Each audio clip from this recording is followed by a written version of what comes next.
Assalamualaikum warahmatullahi wabarakatuh. Halo teman-teman semua, kembali lagi ke Bang Iba. Ruang tempat kita membahas politik, hukum, dan dinamika kekuasaan tanpa tedeng aling-aling.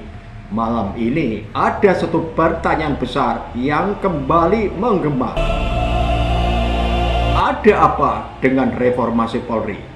Kenapa audiensi publik yang seharusnya menjadi ruang aspirasi malah berubah menjadi panggung kontroversi?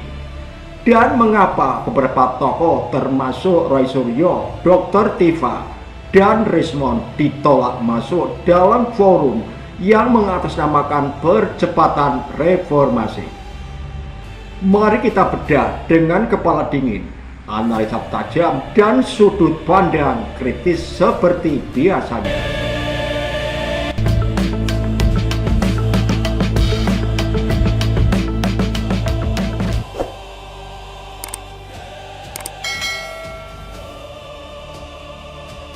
Ketika kemudian undangan itu sudah dipastikan hari ini, hari Rabu, hari ini, maka saya bilang sama Pak Jimli, bisa nggak RRT ikut? Karena asbabun nuzulnya kan soal kasus mereka sesungguhnya.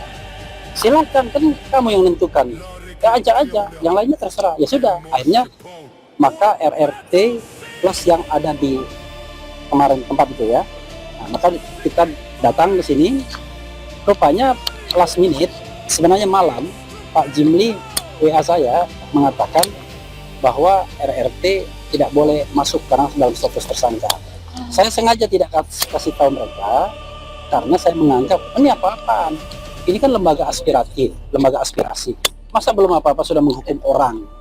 Status tersangka itu kan belum bersalah. Apalagi kita melihat nuansa kriminalisasi. Justru kita ingin mengadukan kasus ini kepada Komisi Reformasi ini agar mereka paham.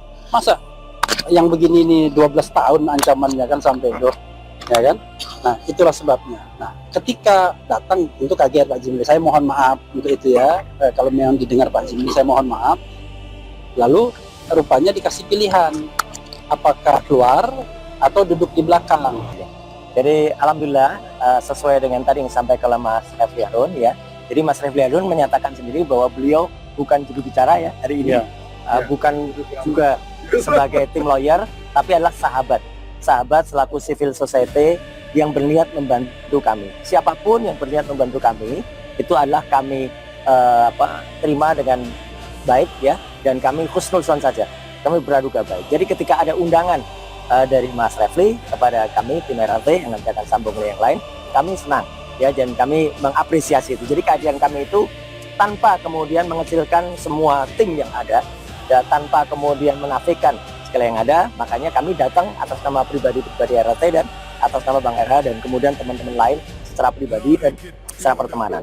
Yang kedua yang penting adalah, betul kata Bang RH, tadi kami diberikan pilihan oleh Prof. Jimli untuk tetap duduk di dalam ya, tapi kemudian tidak boleh bicara atau keluar ya. Nah, karena pilihan itu maka kami sepakat. Tadinya saya juga bilang, oh di dalam aja gimana, tapi karena teman-teman bilang keluar aja, oke, maka kami sepakat untuk walk out ya. Jadi kami sekarang serahkan kepada masyarakat apa penilaian masyarakat pada tim yang harusnya menerima kami selaku semua yang ada.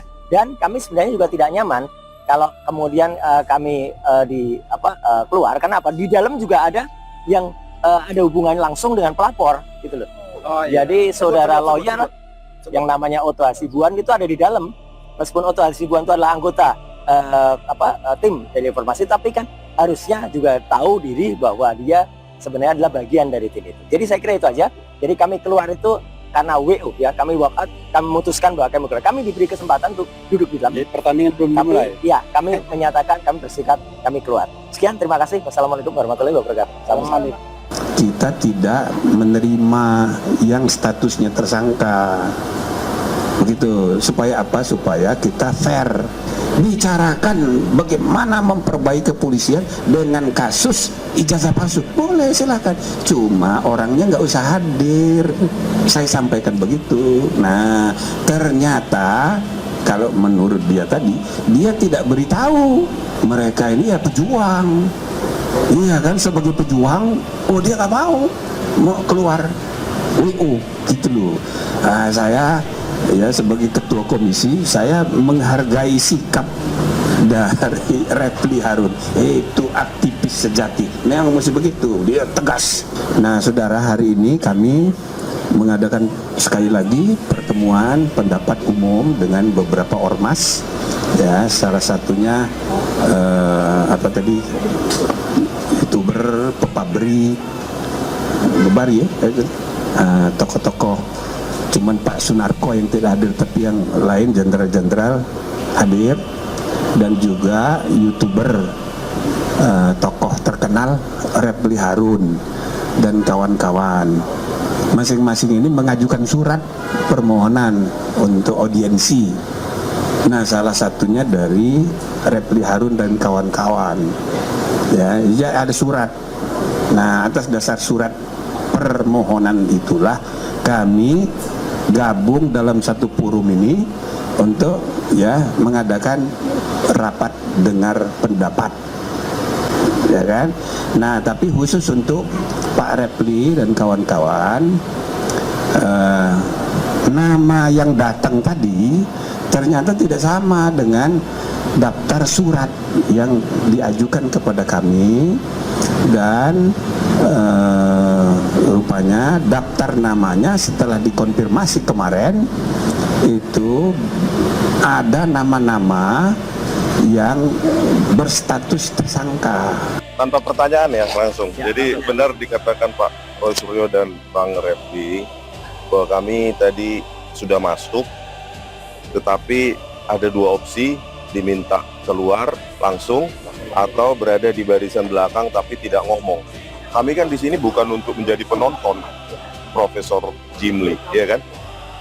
Nah, terkait dengan tadi juga kami keberatan.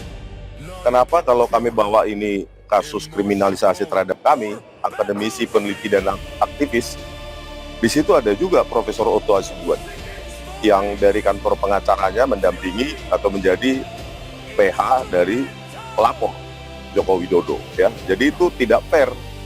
Kami komplain kepada Profesor Jimli, kenapa sedangkan jurnalis saja kalau sebisa mungkin cover both sides, mendengar cerita dari dua sisi. Nah, kenapa ini yang namanya Komite Reformasi Polri tidak mau mendengarkan cerita dari sisi kami? Sementara Otto Hasibuan ada di ruangan itu yang bisa menyuplai data atau informasi sesuai dengan versi mereka, gitu kan? Nah, inilah yang kami komplain kepada Pak Prabowo Subianto, ya dengarkanlah Pak, ya jangankan tersangka, harusnya terpidana pun bisa didengarkan, nggak ada undang-undang melarang itu.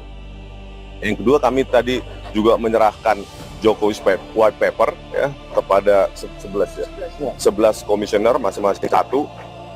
Ya, kami menginginkan hak untuk meneliti di Indonesia itu jangan dibungkam.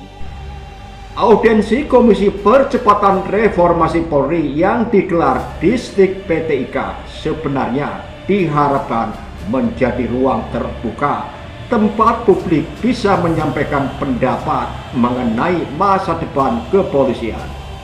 Tetapi yang terjadi justru membuka pertanyaan baru tentang transparansi, objektivitas, dan keberanian menghadapi kritik.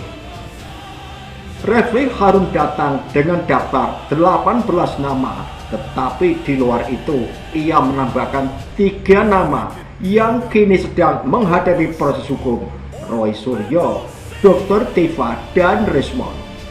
Ketiganya sedang berstatus tersangka dalam kasus yang ramai di ruang publik, dugaan pencemaran nama baik terkait isu ijazah Jokowi.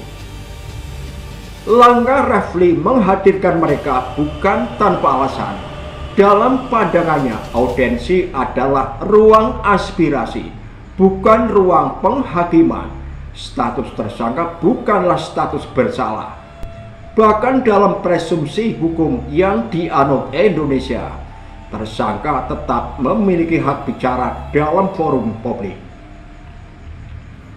Namun Komisi Reformasi Polri melalui keputusan internal yang disebut sebagai rapat gila menyatakan bahwa demi menjaga etika, dan menghormati proses hukum, para tersangka tidak dapat diterima menjadi peserta audiensi. Pertanyaannya, apakah keputusan itu benar-benar soal etika atau justru cermin dari kegamangan menghadapi suara-suara yang dianggap terlalu kritis? Jimli memberikan penjelasan. Ia mengatakan bahwa karena forum ini resmi, etis untuk tidak menghadirkan pihak yang sedang dalam status hukum tertentu. Tetapi publik juga berhak bertanya, jika reformasi Polri adalah tentang keberanian menghadapi kenyataan, bukanlah menerima kritik bahkan dari orang yang sedang terjerat perkara, adalah bagian penting dari transparansi itu. Lalu muncul kritik krusial.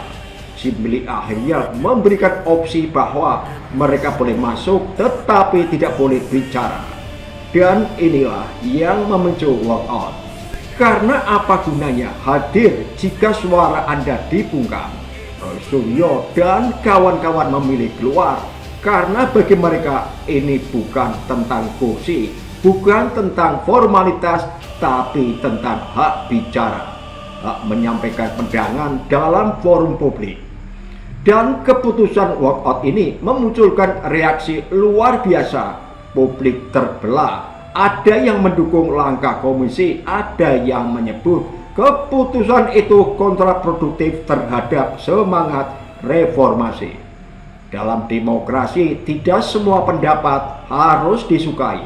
Tetapi demokrasi juga tidak boleh takut pada pendapat yang tidak disukai. Inilah paradok yang tersaji di depan mata. Forum yang ditunjukkan untuk reformasi justru kesulitan menerima suara yang dianggap tidak nyaman. Pertama, keputusan Komisi Reformasi Polri untuk menyaring peserta berdasarkan status hukum memang bisa dimaklumi secara etika institusional. Tetapi jika audiensi adalah ruang aspirasi publik, justru ruang itu harus seluas-luasnya, bukan menyempit karena kekhawatiran persepsi. Kedua, walkout Refli Harun, Roy Suryo CS adalah sinyal bahwa hubungan antara masyarakat sipil dan lembaga negara masih jauh dari kata terbuka sepenuhnya. Ketiga, publik wajar bertanya, apakah ini bentuk kehati-hatian atau bentuk ketakutan menghadapi kritik terkait isu yang sangat sensitif? Reformasi Polri bukan hanya soal aturan. Reformasi Polri adalah soal keberanian menghadapi kritik, mendengar suara publik, bahkan suara yang tidak disukai. Jika dalam audiensi saja masih ada penyaringan, pembatasan bicara, dan rapat kilat yang memutuskan siapa yang boleh masuk atau tidak, maka publik layak mempertanyakan reformasi seperti apa yang sedang dibangun, dan apakah ruang demokrasi semakin luas atau semakin menyempit. Pada akhirnya publik tidak menilai proses dari kata-kata, publik menilai dari cara lembaga merespon suara berbeda. Dan malam ini kontroversi walkout itu menjadi catatan baru bahwa perjalanan reformasi Polri masih panjang, berliku, dan penuh tanda tanya. Sekian dari kami. Wassalamualaikum warahmatullahi wabarakatuh.